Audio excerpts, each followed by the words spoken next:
What it do, y'all? It's your boy Beantown Spins, man. And we back with another video. You already know we always in the building. If you're new to the channel, I'm Beantown Spins, your 360 wave specialist, and here is where we're gonna learn all you need to know about 360 wave. That sounds like something you into. I'm gonna just need you to hit that subscribe button, cause you about to learn how we get down over here. Let's get wavy. This was a highly recommended video, from subscribers. Y'all ask, I deliver, I come with it. Y'all learn, y'all get better waves, and we all waving and we all spinning and we all happy. This video is going to be about the length, the best length for 360 waves. So in other words, how low should you cut for your 360 waves?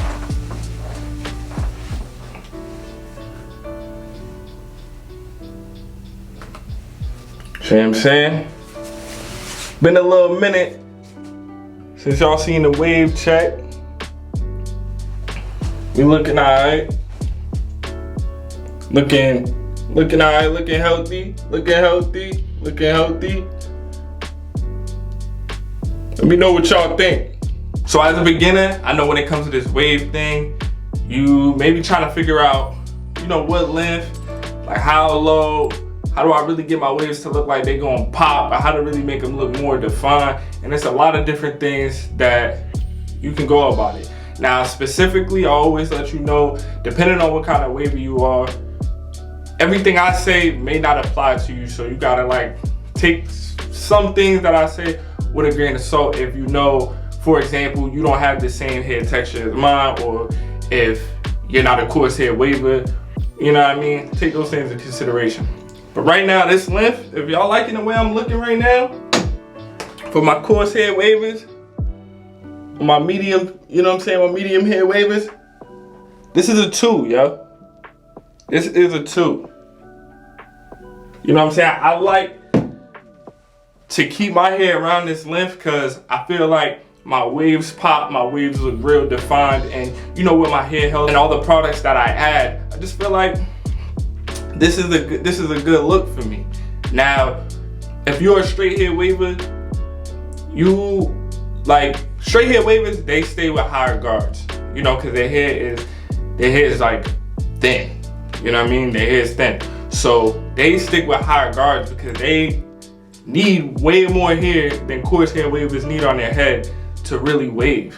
You know what I'm saying? So coarse hair wavers, medium hair wavers with hair like mine, we have the luxury of cutting as low as possible, and we can still just be spinning because our hair is so coarse. For example, if you're a coarse hair waver and you like the way this look, go to the shop and get a 2. It's just that simple. It's just a 2 all around. You know what I'm saying? You want to taper, it's a 2. Now, I also touch on in other videos, depending on what I'm doing, if I'm woofing, if I'm trying to better connections, I go down to a 1. And that's really it. I stay between a 1 and a 2. The typical waver cut, that's a 1.5. It's personal preference on which you want your waves to look like. What's the image of how you want your waves to look? I typically like to keep more hair on my head to where it's darker and they just pop. So a 2 is what works for me. So always remember, what works for me doesn't mean it's necessarily gonna work for you, especially if you're not a coarse hair waver.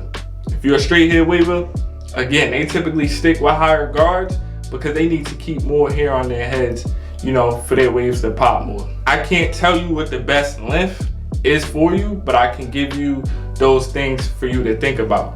And as I say in a lot of my videos, everything with waving is trial and error. Products, all them things, brushes, you gotta try to see what you like for you and what works for you. So if you are a beginner, you are trying to go figure out what's the best cut for you, you're gonna have to just go and see. I just recommend that just don't cut too low. As I said, I stay between a 1 and a 2. If I go any lower,